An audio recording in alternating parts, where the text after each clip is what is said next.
heterosexual black man media to mainstream media. And this is, again, all about trying to drive a wedge between the black man and the black woman, who were starting to come together and starting to become aware that they needed to come together and work together. And they were all starting to talk about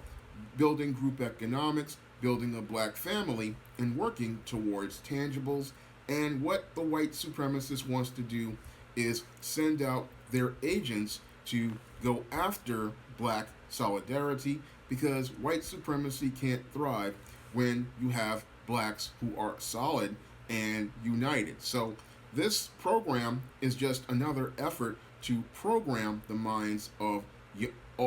young sisters out here and corrupt them and turn them against black men. And again, trying to get this gender war started, because if you imbibe this media and you keep watching this media, it's going to have an effect on your mind, because what you feed your mind has an impact on your everyday thinking. And I remember so many sisters out in the 90s, their minds became completely corrupted by reading all of these books talking about single, successful, well-educated black women who could not find a man, and talked about all of these so-called trifling no-good brothers. And that led to the rise of the swirl novel in the 2010s. And what they want to do in the 2020s is try to continue this type of anti-black man programming to make you believe there are not responsible, capable, educated brothers out here like myself who write positive black fiction and write positive love stories that promote black on black love and promote the idea and the truth that there are responsible, capable brothers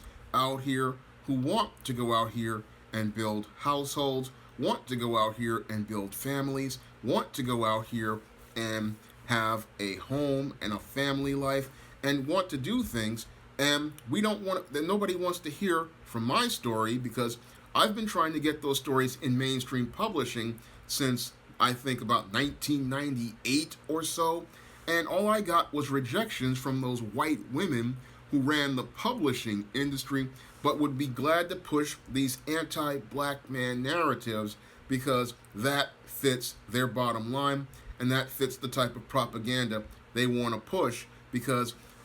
the kind of stories I wanted to promote back in 2006, like a Cassandra Cookbook and Temptation of John Haynes, which featured black on black love, they didn't want those type of stories, and they didn't want them because they did not fit their narrative. What they wanted to see was a no good black man out here who has done a black woman wrong, and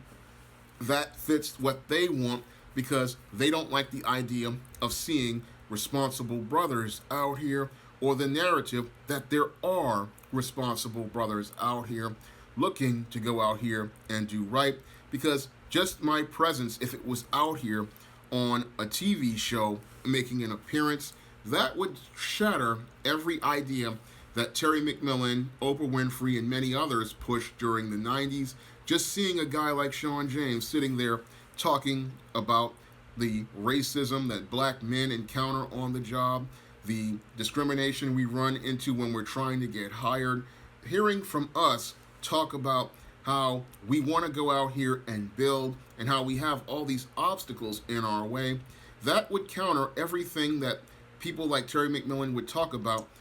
no good black men, when we talk about how when we go out here, we run into an HR brick wall, we run into bosses who are both black and white who try to keep us from advancing. That's the kind of stuff they don't want out here. They want to make it where the poor black woman is the victim of no good black men, but don't want you to see the bigger picture of the white supremacist who wants to keep black men from competing in the job market and keep black men from becoming the type of men who would be ideal to most black women and attractive to black women as leaders, providers, and heads of household, because those black men don't tell the story they want to hear. No, the story they want to hear is the single, successful, downtrodden black woman, because that makes the white man happy because he knows that he can control the black woman as a victim, and it makes the white woman happy because if this black woman is miserable, she can appear more successful in comparison. So this Waiting to Exhale TV series is toxic programming, and it's toxic programming designed to corrupt the minds of young sisters. And the announcement that is being made by Lee Daniels, this is got me really, it makes me cringe, because I know what comes from Lee Daniels, and I know what comes from Terry McMillian. You have two self-haters making self-hating programming, and this is something that sisters need to look out for, because this type of programming, once you start to watch this type of stuff, it'll have you and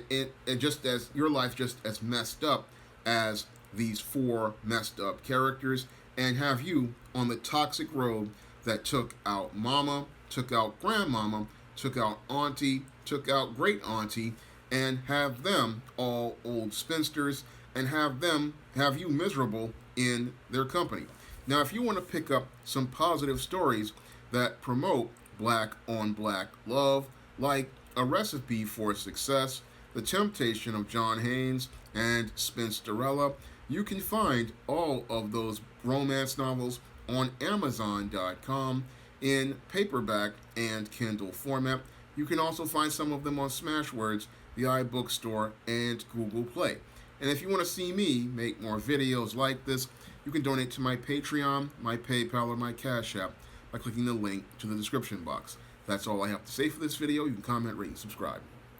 Now available for the first time in paperback, Why 70% of Black Women Are Single. Learn all the reasons why so many black women can't find a husband and why 70% of black women are single. Get your copy of Why 70% of Black Women Are Single on Amazon.com today.